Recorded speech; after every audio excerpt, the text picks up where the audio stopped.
Welcome back to Learning Bot channel. In this tutorial, we're unraveling the fascinating world of strings in Python.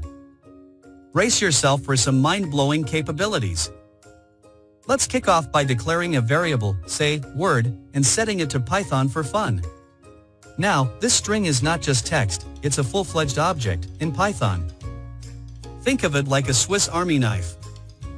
This string object comes packed with capabilities, or as we call them, methods. Type word, dot, and witness the magic unfold. These are methods specific to strings. For example, the upper method transforms our string to uppercase. So if we print word.upper and run this program, we can see our word in uppercase. Pretty useful. But here's the trick, this doesn't alter the original string, it returns a new one. So right after, if we print word, you can see that our course variable is not affected. We also have the lower method, which does the opposite. And how about finding characters?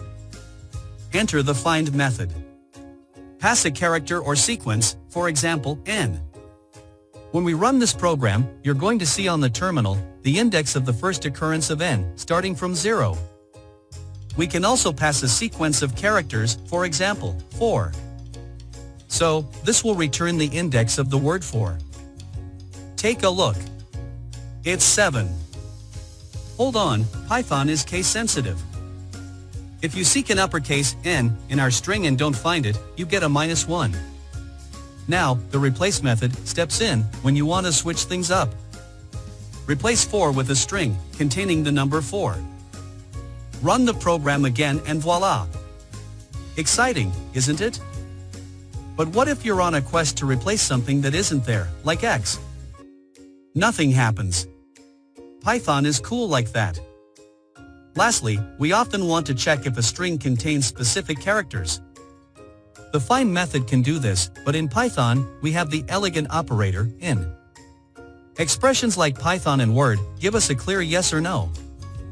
Python's readability shines, just like plain English. If you're excited about the versatility of Python strings, hit that like button, subscribe for more coding adventures, and ring that notification bell.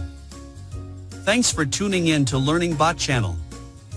Happy coding, and I'll catch you in the next tutorial.